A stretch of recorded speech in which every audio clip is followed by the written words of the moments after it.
So, good evening. We're pleased to welcome back travel journalist and travel concierge Susan Farewell. She's the founder of Farewell Travels, and Susan has a long history as a traveler, from traveling as a child, a student studying abroad, and then going on to become a professional travel journalist and writer. She's a former travel editor at Condé Nast Publications. Her stories have appeared in numerous publications, and she is the author of several travel books. And tonight, she is speaking on the travel destination of exotic and cultural Morocco. We welcome Susan Farewell.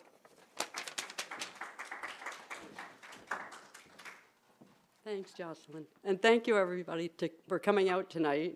Beautiful night. At least it's not pouring rain or anything. But great to be back at this library. I feel so welcomed here all the time. And I grew up in South Salem, just half an hour away. And so it kind of feels a little bit like home to me to come here.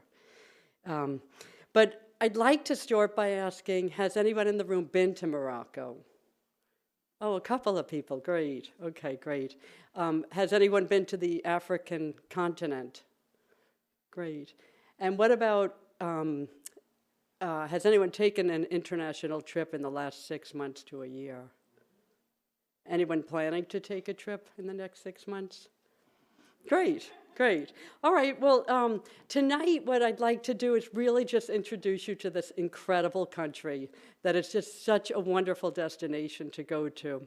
And I'll go through my PowerPoint, but I am not sort of rigid about following it, and if a question comes up or anything gets me off on a detail, that's no problem. I just sort of use it as a guideline, but I don't like PowerPoints because I don't like to give canned speeches. I just want to tell you about going to this incredible country. So anyway, Morocco is one country that people will say it's in the Middle East. It's actually, it's on the African continent, obviously, in the northwest part of the continent. And it is Middle Eastern in that it's a lot of a big Muslim population, predominantly Muslim population. So it's in the northwest, as I said, and you can fly direct from JFK to Casablanca. 7 hours. It's Western Africa, so it's quite an easy trip, actually. It's like flying to Europe. Direct flight, you can go. And then the country itself, there are several ways to visit it. I mean, you could go several times to Morocco and visit different areas. You could visit the Atlas Mountains, you could visit the coast, you could visit the cities, the Marrakesh and Fez, and so you could do that. But you can also, the shortest amount of time I would recommend for Morocco would be maybe 10 days. 10 days with including travel, so. But that's really short. That would be very hard to do everything you'd like to do. And I'm going to give you an idea of an itinerary that I think could work very well for anybody. And most people traveling to Morocco, I recommend that they have a driver and guide for part of the time that can take them from place to place and then leave them in the different destinations to explore on their own or stay with them depending on what they want to do. But anyway, so you can easily fly to Casablanca. And then from there, the first site, this is like one of the biggest mosques in the world, is this mosque in Casablanca. And sometimes that's all people see when they go to Casablanca because they just use Casablanca as a jumping off point. But you can also spend a couple of days there, get to know this fascinating city. From there, you can go up to this area of where you find Roman ruins in Morocco, which is always quite a shock to some people who aren't aware that there are Roman ruins here. So that's a really nice thing to do, to go there while in Morocco, because you're going to visit all these sort of Islamic temples and mosques and other ruins and Middle Eastern-like cities, and then you find these Roman ruins.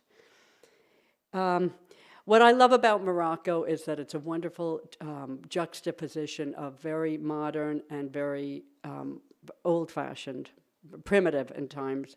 You will see, this is a common sight where you'll see, here's a donkey or mule, whatever, carrying Coca-Cola and the cars. And you'll see this in the streets of the cities and in the villages, a real mix of new and old. And they blend quite nicely. It's not as chaotic, I feel, as some of the cities that have that.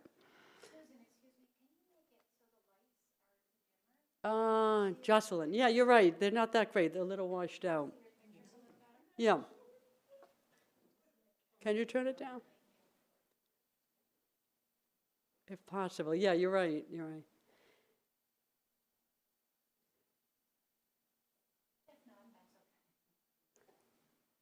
No, that's a good point.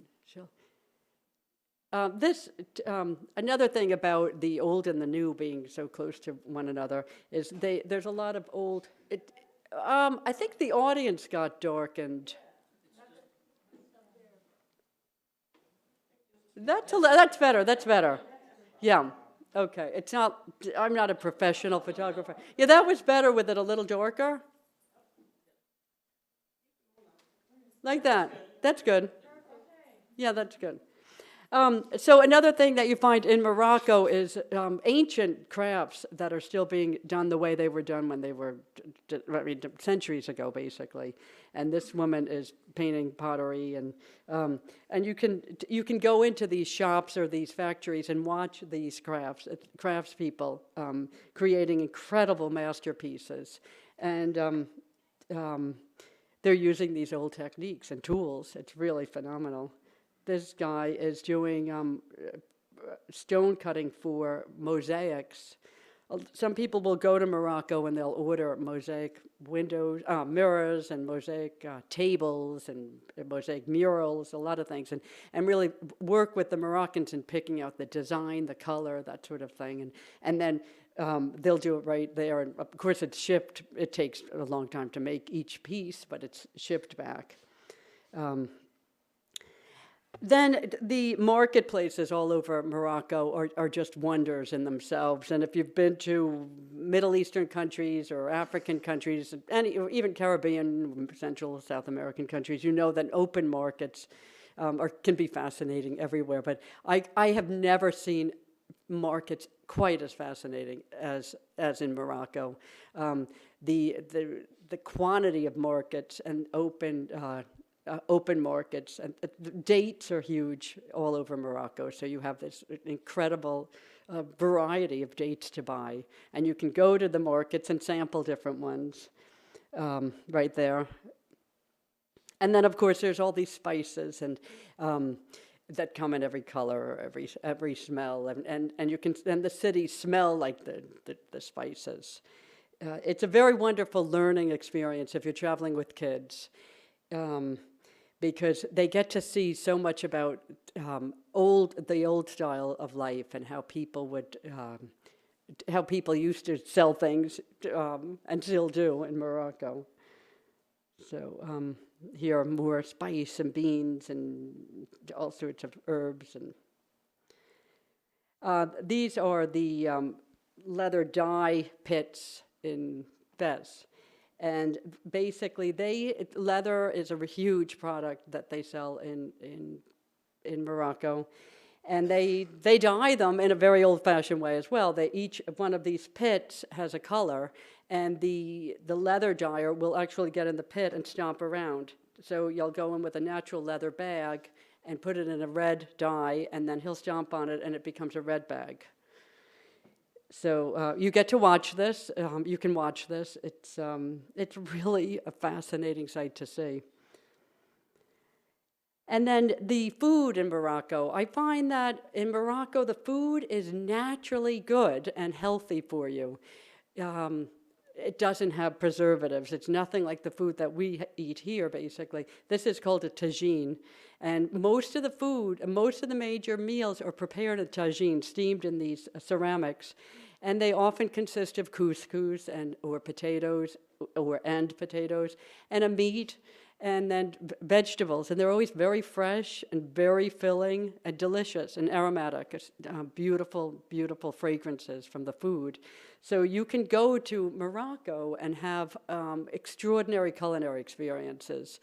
You can also go on culinary tours, frankly. Some people will go to Morocco and specifically focus on just meeting chefs, having cooking lessons, having baking lessons.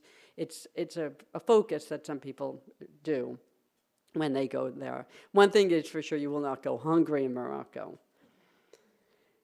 And this is a typical tagine meal. That steam, you see, that's making it kind of foggy in there. But that's very typical. And it looks almost bland, but it's not because of the spices. And then this is an omelet, basically, or similar to an omelet quiche. And same thing, prepared in this tagine, very healthy, it's unbelievably tasty. And it just tastes healthy, which is nice because it feels like it's good for you. And then breads, of course, I feel every time you leave the United States, breads are great everywhere you go. But in Morocco, they're exceptionally good. You're always seeing fresh breads. They're dashing about on carts around the cities and villages. It's very important to them to have their daily fresh baked bread. It's part of the fabric of society that people want fresh baked bread. So you can count on that, basically. And then one of the things I did, which was phenomenal, was I spent a night in the desert, which is something that's very accessible to travelers. And I was traveling with my then 15-year-old daughter. She's now 16. But I have to say, it was just mom and daughter, and we went around with a guide, and not one moment did I feel fear. And here I was in the Sahara Desert, and we spent the night. I'll show you our camp in a minute. But it was something where we had been visiting the cities and the mountains, and our driver drove us seemingly forever to the desert, the Sahara, and then we went on camels, dromedary camels, and to our little Bedouin camp where we spent the night. And let me see if I have a picture. Yeah, this is actually the two of us on the camels. So we rode the camels to the camp and in the late afternoon. We got to the camp, and then they had a little performance of musicians for us, and they served this really a five-star meal to us, a multi-course meal, delicious, with these musicians. And we're sitting out in the middle of the desert on rugs, basically, in this. This was our camp. This was, in fact, our suite, because all three of these tents belonged to the two of us. One of them we stayed in, and it looked like your hotel room. The other one was like a dining room, and then the other one was for staff and equipment or whatever was necessary, I guess.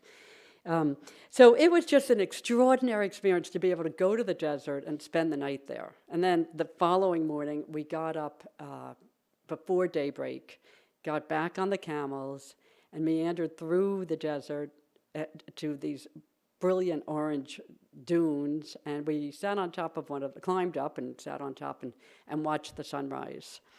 It was, I have to say, I travel a lot, and I have traveled my whole life, and this was definitely one of the peak experiences I've had.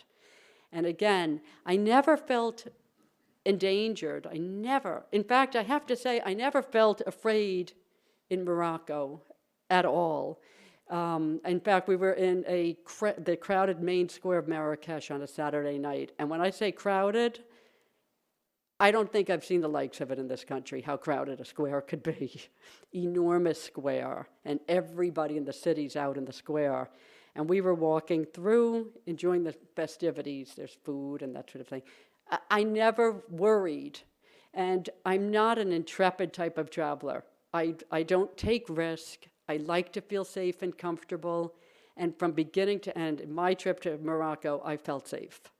So a lot of times, countries that they're Middle Eastern, whatever, get a bad rap, and people have fears that just appear, and they just think, oh, I'm going to be endangered over there. Something's going to happen. I'm going to get kidnapped. And I just felt so welcome in the country. And so did she. I do have to say, has anyone here been to an African tented camp? So you know that they can have all ranges of luxury. They can be rustic, basic, tented camps where you feel like you're really out in the elements, but you can also have these sort of permanent tented camps that are extraordinarily luxurious, with plunge pools and decks under the stores and all sorts of things. I would say the level of luxury in these bivouac tented camps out in the Sahara is not your top luxury, but it's about as luxurious as you could expect them to put together in the desert. A good 4-star experience, I would say, 3.5 to 4-star experience. So quite a phenomenal thing to do. And then this is one of the many Sahara villages that this was the view outside my window of my hotel, and it's the kind of pinch me, is this really happening? Am I really looking at this? That happens a lot in Morocco because you see this architecture that's so unlike anything you're going to see here. So you feel like, I don't know about you all, but I'm so tired of traveling a long distance and finding Starbucks and feeling as if I didn't go anywhere. When I get on a plane and I invest the money and the time to go somewhere, it better be different. So I feel Morocco really delivers that way. It's different. It is really different. It's Western though in its culture. It's a little Western. I'd say they're very open to the West. They're very open-minded in general. And so it's not like being in Saudi Arabia or other countries where women will be very worried about what they're wearing and having to wear. Tourists don't have to worry about anything like that. You can just go as you are as a Westerner with respect, of course, for the local population. Yes? Those mountains in the back, are they part of Morocco? Or Yes, the Atlas Mountains. There's a couple different Atlas mountain ranges. There's the high Atlas, the mid range, and they are. I said to my daughter, I'm so glad you saw the Grand Canyon before we came here, because if you saw this and then went to the Grand Canyon, you might have been disappointed, because it goes on. The Grand Canyon-like terrain in Morocco goes on for miles and miles and miles and hours. So you're driving through the scenery with these little cliff villages seemingly hanging off the side of these mountains. And it's living theater. It's living theater. You're just sitting there. And I would not attempt to drive myself around Morocco because the roads are they can be a little bit tricky. You want an expert, you want a driver that knows his way around. And the tourism infrastructure is very good there, so they understand that most people are going to want some kind of driver. And so it's all worked into visits like more affordably than you would think. I mean, if you had a private driver here to take you to Maine, it would cost, an arm and a leg. But there you can have a driver for a week, and it's all reasonable. So anyway, this was the view out my window, and it was just really hard to believe. But I started to see this sort of scene a lot, actually. And so you spend a lot of time looking at beautiful buildings and really just appreciating how different and how extraordinary they are. And then there's the studios there where they shot all of the Hollywood movies that are sort of Lawrence of Arabia kind of movies, or any of the movies that are have these big desert scenes, the desert chase scenes, and all of them basically. So you can tour the studios there, which are very interesting. They're the facades of temples are set up in the desert, and you can go up and go like that and feel like you're going to knock it over. But it looks very convincing, and it sprawls out over several miles, kilometers. And then this is a typical scene, driving around and having a camel. And often, I don't think there are any in this picture, but you'll see nomadic people. There is a population of nomadic people in Morocco that live out in the wilderness. And you'll see them with their camels and just walking along, walking sticks and camels, and it's very fascinating to meet these people as you go along. And this is another sort of beautiful mountain scene that we passed. It would go, these were almost a dime a dozen. Yes? Is this a certain time of the year, or is there no grass? There's not much green on the mountains? Well, some of them don't have green. Some of them are brown and red, but some of them are very green. So it really depends where you go. There are oases. There are like miles and miles of palm trees. It's very varied. It's a real patchwork of landscapes. And this, the time to go to Morocco is or winter basically, or spring, or fall.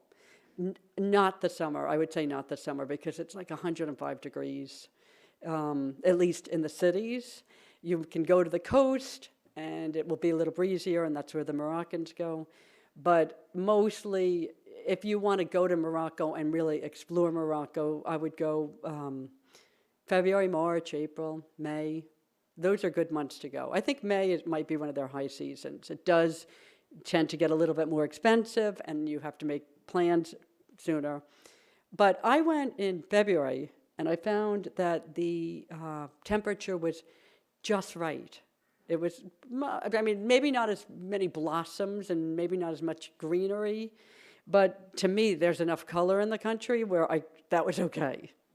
And so I found that was a very good time to go. But I definitely thought, well, I could come back March, April, May, and still be very comfortable here. So, and again, the roads are, many of them are very well taken care of, so you have that. But then there are some that are really, dirt roads and one lanes, and that's the only option to get from point A to B in some cases.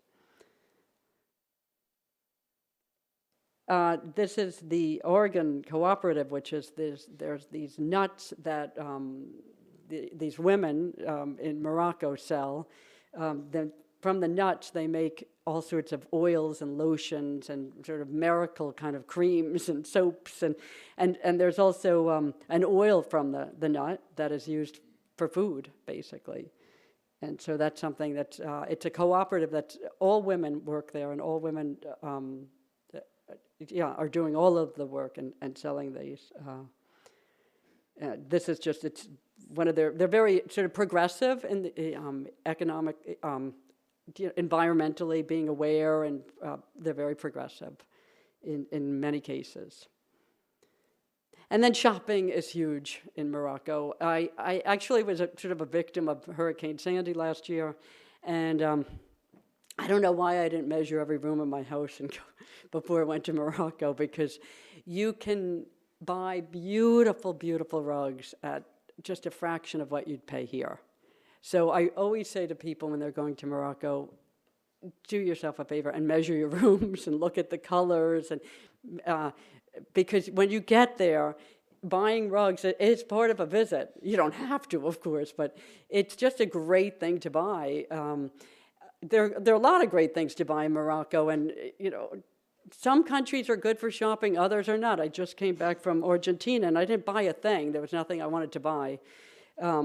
I didn't have that much time to really look, but in Morocco you can buy beautiful rugs and then a lot of clothing accessories and leather goods, and that's many different things there. But the rugs, I have to say, the whole negotiating process is a lot of fun in Morocco, because they enjoy it, you enjoy it, and it always ends up being a win-win situation. So I always say to people, when you go, never settle for the first price. That's like crazy, absolutely crazy. And if they tell you the price is high, you would counteroffer very low. and then you just play with it for a while. But when they show you the rugs, it's very um,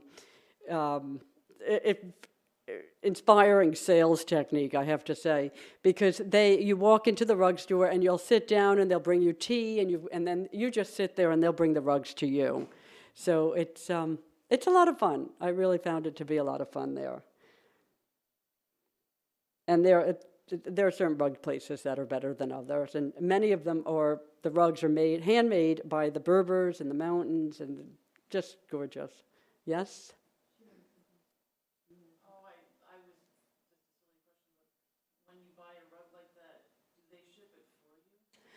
Yeah, they can. Yeah, definitely. It depends what kind of rug you get. I did buy one rug that was, I'm trying to think how big it was. Maybe I don't know, but enough for a porch. And it's, actually we could bundle it up quite small, and I just carried it. Oh, the rug store will ship it back, no problem. It's very easy to arrange. They're set up for this sort of thing. They have enough people. They have people from all over the world in Morocco. I mean, the North American traffic there is just a small fraction of the traffic you see there. We saw tourists from everywhere, Australia, all over Europe, Russia, Middle East. So it hasn't caught on, I think, with the real mainstream North American market yet as much. There are not as many tour groups that go there. It's very conducive, I think, to the independent traveler, which is the kind of travel that I do. I organize private travel, which is, it's very sort of more bespoke, and people I sort of figure out what they want to do, and then they go to those places rather than where the tour group sort of has on their itinerary. Oh, yes, absolutely. Yeah. So it's very nice for that sort of thing, independent travel. I mean, there are groups that go. There are groups, but I find most of the really nice places are very small. Like I'll get to the accommodations in a minute, but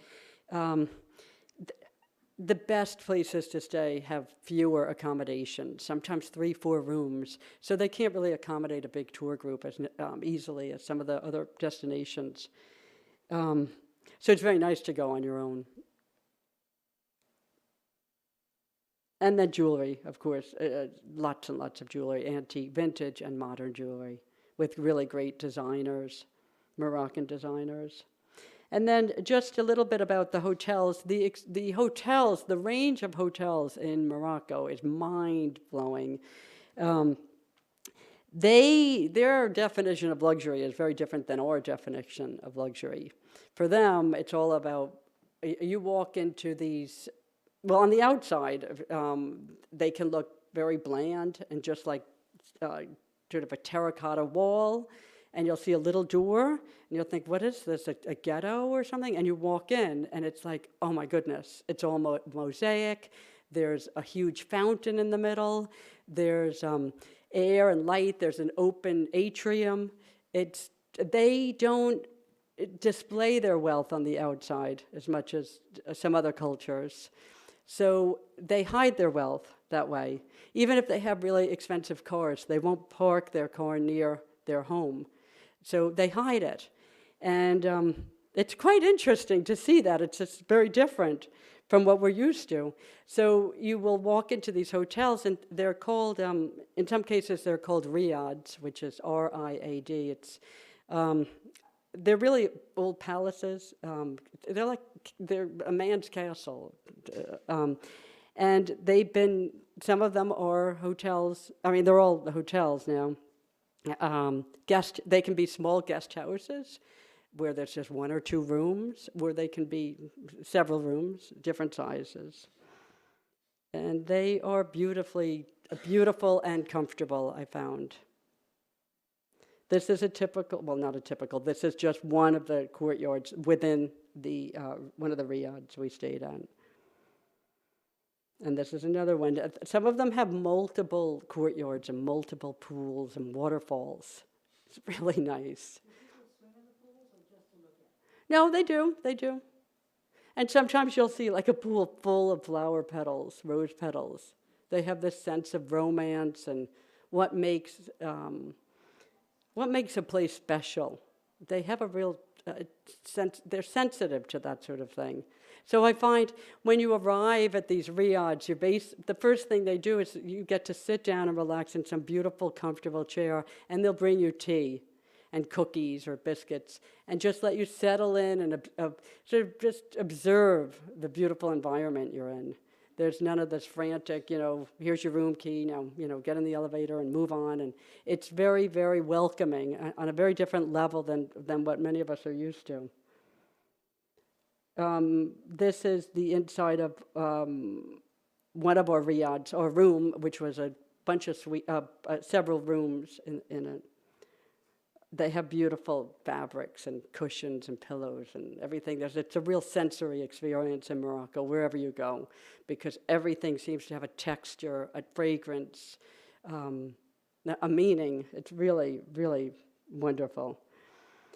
There's this place in Marrakesh called the Royal Mansour, which is actually owned by the king, and this is as close to a palace that many people will ever get, and it's basically a palace. You're staying in a gorgeous place there.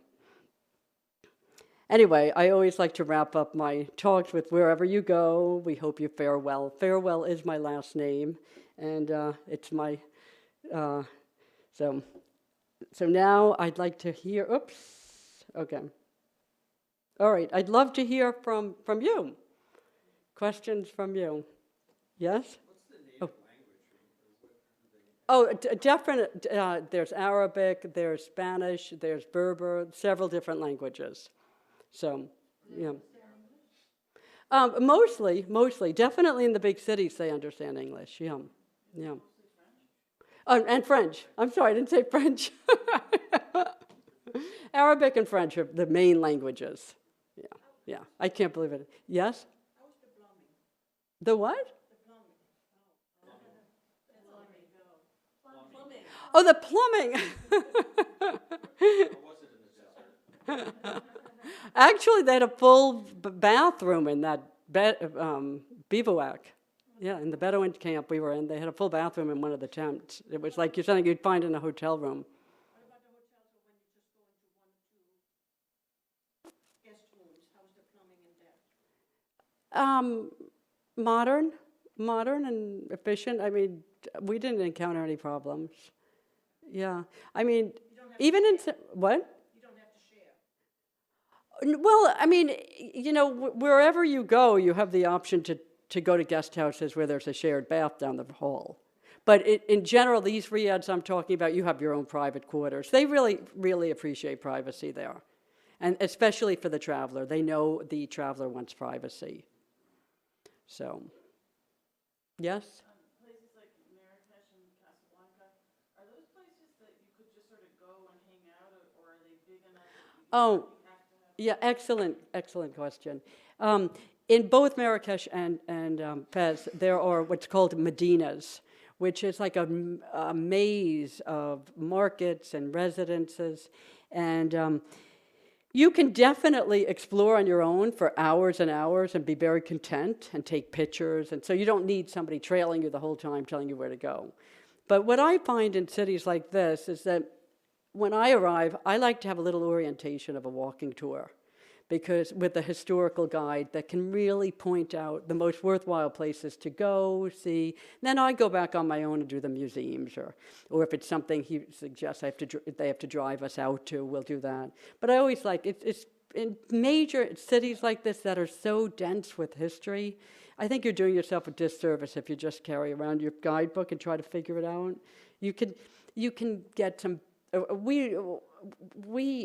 been a travel journalist for many years, and one of the things I do is on all of my trips, I interview guides. They always give journalists the best guides because they know journalists are going to ask a million questions. So I basically, wherever I go, I'll interview guides, and then those are the guides I'll recommend. I just recommended a guide for Buenos Aires, and I said that I'm sending this couple down there, and they have to have Lewis. Don't send them anybody but Lewis, because I know the thing is that the difference between a good guide and a bad guide, or it's you don't want the bad guide. You don't want the guide that memorized the script and has no passion. You want the guide that took around the Clintons. You want the guide that took around Madonna. You want those guides. And they're often just available by asking. And a lot of people don't realize that. They'll just say, we want a guide. But I ask for the guide I want in many places I've been, because I realize that they're going to really give me the best story and the best orientation to a city. So, yes? Was the movie Casablanca filmed there, and do they kind of leverage that in any way? Oh, a little bit, yeah. Oh, definitely. There's Rick's Cafe, I guess it is, the cafe. I don't know if it was all filmed there or how that, I don't know about that. But there is a cafe there that's like the Casablanca scene of the movie. I actually didn't get there, but it's big and everybody goes there for that reason. So it's definitely, Casablanca, I would say, is surviving the generations of memory more than many movies. I mean, there are some movies that you mention to people that are young, very, very young, and they don't know what you're talking about. But Casablanca has some real staying power. The movie has stayed alive there. Jeff? Decades ago, you used to be able to take a ferry to Tangiers. Oh, yeah, you can. And unfortunately, that area, a lot of people will be in Spain and they'll go down just for the experience. It's kind of like going to Tijuana, Mexico. You know, it's a border town and there's like a lot of fast talking, deal making. You worry about paying too much or being taken. And so I feel if your impression of Morocco is from that city, you're not going to really like Morocco. You got to zoom in close to the places that are hard to get to, and not every tourist is going to get off the ferry and see. Good question. Yes? I just started hearing too about the beaches at Essaouira and Yes. here that they're worth going out of your way to go do that. Oh, the beaches. Yeah, I haven't even mentioned the beaches. The beaches are just phenomenal along the coast there. They're Moroccans will go during their summer months. During the summer months a lot. And it can be crowded, but they've got a real festive air of carnival all the time, I think. So, very beautiful. Are there shells on the beach? Oh, that I can't answer that question. I'm not sure. I would say probably not, because I can imagine they'd be picked through. Yeah, because it's so populated. I have a lot of Europeans going to the beaches. Have what? European. Oh, completely. Yeah. I mean, the Swedes will come down, all the Scandinavians will come down, and Germans. In fact, you see in Morocco, you see some of the Germans, I find this is a very interesting way of recycling. They will take their caravans, what do we call them here? Winnebagos. Germans will take caravans down and do the crossing, go into Morocco, and the caravan will be filled with all their sort of hand-me-downs and things that they wanted to get rid of, and they'll sell them to the Moroccans en route. It's a win-win situation, because the Moroccans buy some really fine quality German things, vacuum cleaners, whatever, for a reduced price. They have a real fine quality German-made thing, and then the Germans will have extra money to pay for their trips to continue around the country. So you see these caravans. But right, yeah, they'll buy rugs and take them back to Germany. But the coast, yeah, that's a real magnet for Scandinavians who, were seeking the sun, that and the Canary Islands and Cape Verde and that sort of those areas. Yes. A lot of expats live there. Oh yeah, in fact, yeah. One of my main partner in Marrakesh is a nice Jewish girl from Brooklyn, and so. Mostly Marrakesh or Casablanca? Probably Marrakesh. Marrakesh is a very cosmopolitan city, and it's a lovable city, because there's a lot of green, there's a lot of parks, and there's a great vitality and energy to it. Fez, on the other hand, Fez has had a bad rap of a little bit of crime, not just that sort of thing like pickpockets. I didn't feel 100% I didn't want to walk around at night alone. I mean, I don't usually like to do that anywhere, but particularly in Fez because the Medina has very narrow alleyways. It's like I said, it's like a web work or a maze of little alleyways, and you just can't see who's coming around the next corner. So, but Marrakesh is a very international city, and it has all sorts of romance and stories, and Hemingway, and just wonderful stories of all these authors, and Hitchcock wrote, I guess was inspired to write The Birds from seeing birds in one of the squares in Marrakesh. So it has all these really romantic stories, and it attracts a lot of expatriates. And do you have to watch out for the guys who are leading you to the stores to buy things? Yeah, good question. I always take the guide to task. If he, makes a beeline, whether it's in Istanbul or anywhere in the world, to one shop, passing a million other shops on the way, I say, stop. I'm not going to that shop because I know you get a kickback or whatever. So, and so I find this is where the traveler, the tourist has to be empowered to do, to question, why are you taking me to this shop? Let's look at another shop so I can compare prices.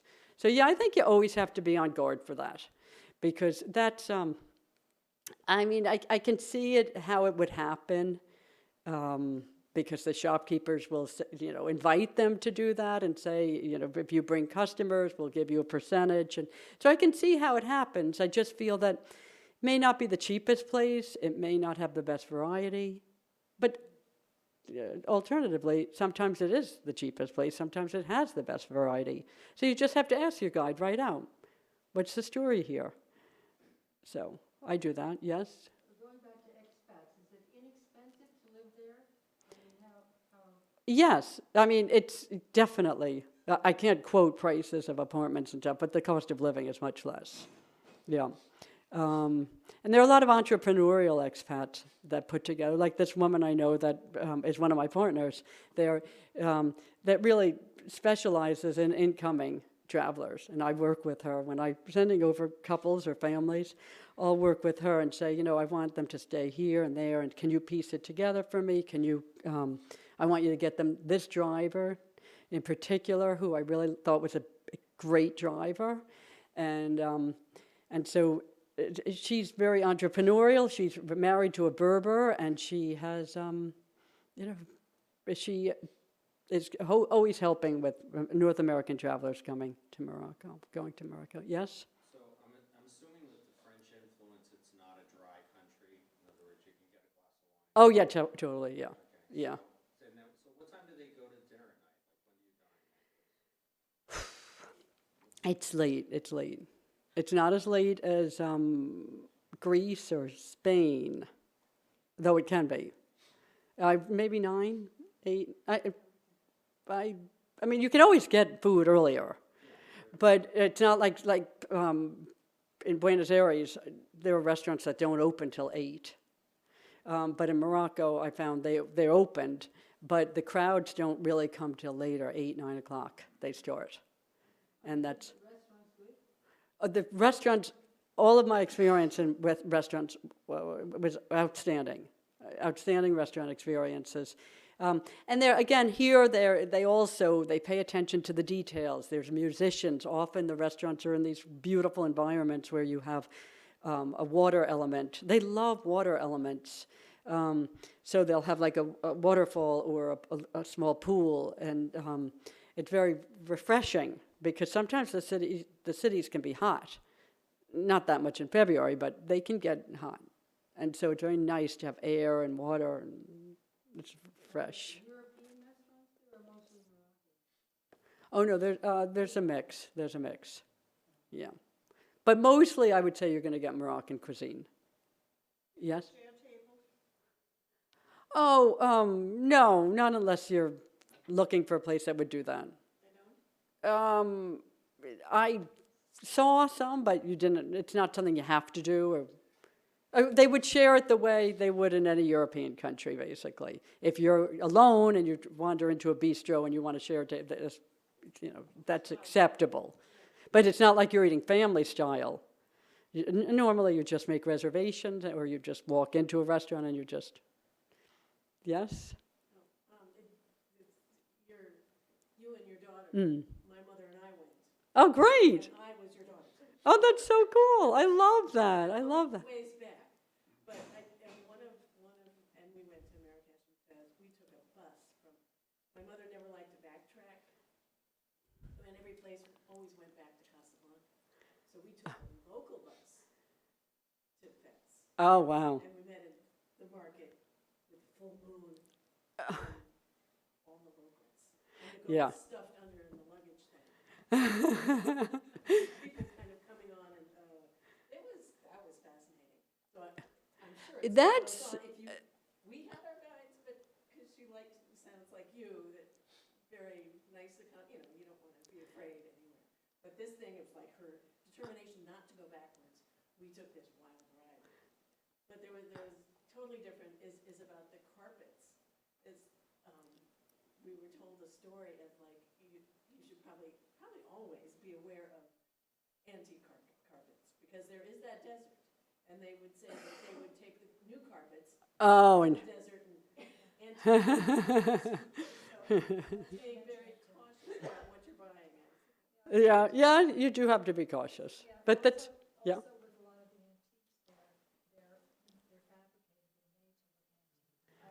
Yeah, I think you have to have your radar on.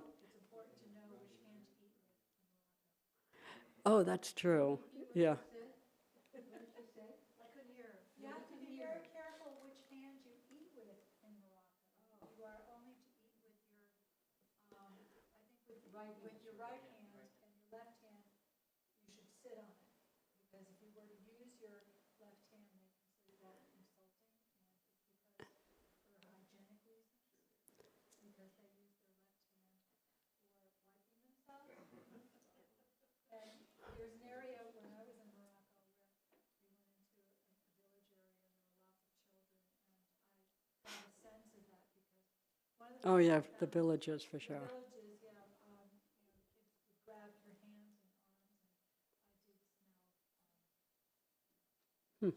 Yeah, I would say in the villages you definitely need to observe the local and pay attention to the local customs and culture. To always really have a guide because the guides help you from being approached by other people trying to set up to be your guide, and you have to Yeah. be careful of pickpocketing, especially in Fez.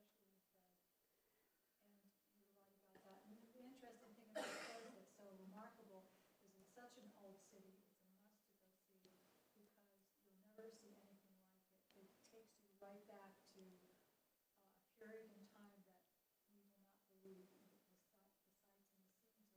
But on top of that, really, it's amazing. Yeah. I mean, even we ate in a few of the little restaurants in Fez, which Yeah. was only, seat for 2 or 3 people, and had kebabs. And the thing that I could also say is that no cars are really able to get into Fez because the streets are so narrow that everything gets into the city of Fez by car. Yeah. Because that's how narrow. Really narrow. There's one little street that was no wider than the body. You could just barely get through. So, and that was one of the oldest streets in Fez that we saw. Is there hand sanitizer available? I don't think so, especially what she's talking about. What she's talking about in these markets, the Medinas of Fez and Marrakesh, frankly, it's very chaotic and crowded and bustling, markety, and you have all sorts of. My daughter was a little bit like horrified initially because of all the sort of like butchery shops and things you would see, and the chickens and the. It's yeah. I have to say, I would not bring young children to these destinations unless they're experienced travelers, or they've been exposed to it before. She was fine with it, but she learned other lessons, actually. I think it's very good for a teenager to go. If you have teenagers in your family, or whether they're your children or grandchildren, I think it's very, very good for teenagers because In fact, the first lesson my daughter learned when we arrived, it was her first sort of Middle Eastern country. Seeing the youth, the young women in the scarves, and she had assumed that all these women were sort of having to wear these scarves and were subservient.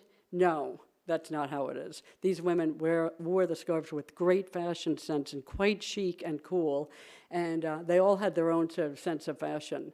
And it's fun. My daughter's head around because she's like, wow, they're really happy and they're like really sort of hip and skipping around, having a great time and loving their garments. So I just think it's a very educational experience for American youth. It's very good, important lessons to be learned, and a great introduction to the Middle Eastern Muslim countries. Yes? Were you concerned about food preparation or getting sick? You know, I always am. I'm really, really cautious. I'm really cautious. And I travel so much that one thing, if you don't have your flu shot and you're going to fly, by the way, get it. Because just this, wherever you go in the world, you get on a plane, somebody has the flu, you're doomed. You're doomed. But as far as food preparation, you have to go to restaurants that you've sort of researched. I've researched these places before I go. I don't just eat off the street with I just went in. You don't eat salad. Well, yeah, you have to, I always forget, I always do this automatically, practically, even if I'm just going to Texas.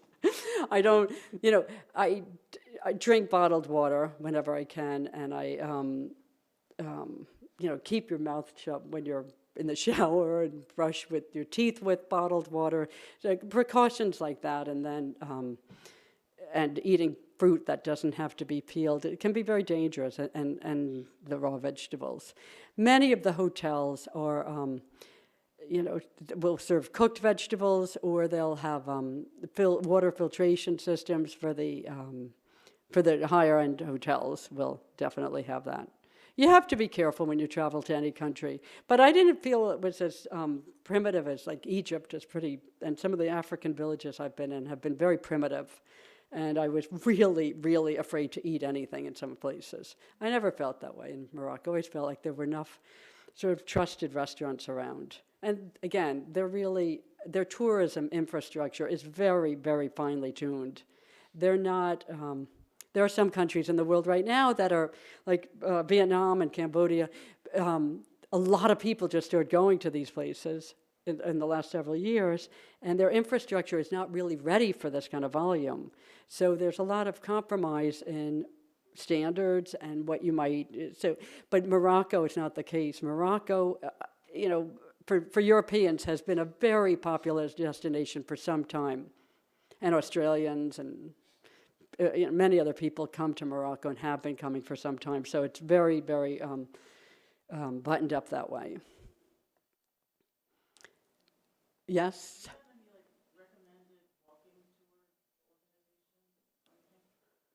What, in Morocco? Well, in other words, if you were to go to Morocco, like to be a part of some kind of a walking tour. I work with some people that arrange that sort of thing, but I don't have one company that I would say would be the walking tour company. I'm trying to think of the company that does, I can't think of it. There's one that does biking tours in Morocco, and I actually would be very nervous about doing that.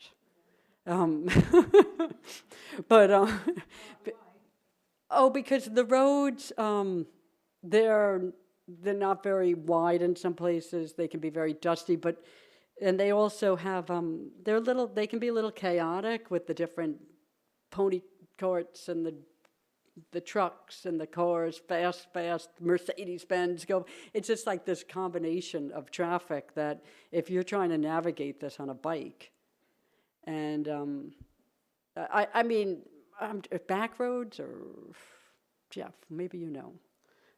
No, back roads maybe. One of the biking companies I just saw is offering biking trips to Morocco. And I'm sure they've figured out routes that are safer. But I did see some bikers in Morocco, and I have to say, they looked tired. because it's at least they were like in the mountainous areas, and these mountains are high and steep, so it would be hard to do that. But walking tours, no, I can't recommend specifically. I'm happy to research that for you if you want to take my card and send me a note. I definitely have my colleagues in Morocco could definitely help me out with that. Yeah. Is the driving dangerous? There are a lot of trucks outside the city and then going every which way. No, I don't feel like it's not. It's if you've been to the Amalfi Coast or the road over from Rome to the Amalfi Coast, it's like hairpin turns and all that. So it does have those kind of cliffy little winding roads, but they.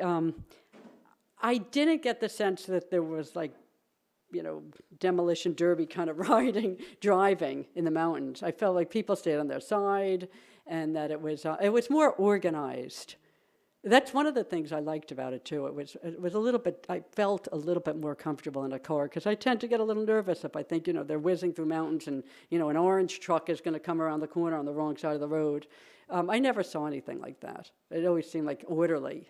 I guess people learn, It's funny you should say that. When I went, in the Atlas Mountains, they were having this huge motorcycle race. Oh, they have rallies. Yeah, they have rallies. Yeah, they do have these rallies, different rallies come down from Europe, motorcycles, and these students come down. We saw a bunch of students come down mostly from France, and they were in their rally with they had their little cars, and they were all lined up going for miles and miles as far as the eye could see. But it's just not like Egypt. I've been a few times to Egypt, and at night they don't have headlights on. They only flash the headlights when a car's coming. Oncoming car, otherwise they drive without headlights. True. It's fun, yeah. True. No, I know what you're talking about, and I didn't see any of that. I don't know if we were driving much at night, but I imagine in the villages anything like that could happen.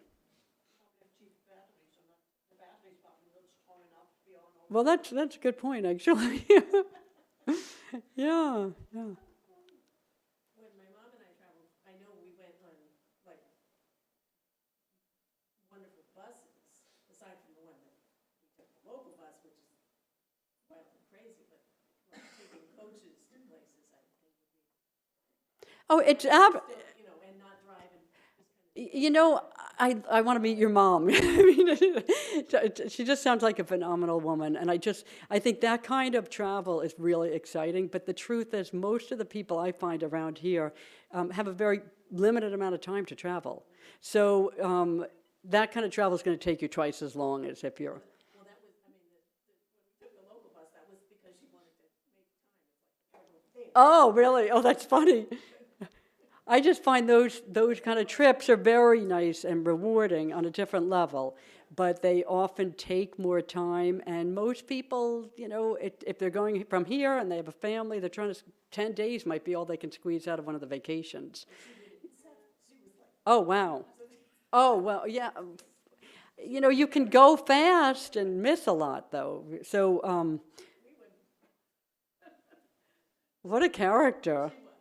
I mean, that's brave. She's brave because,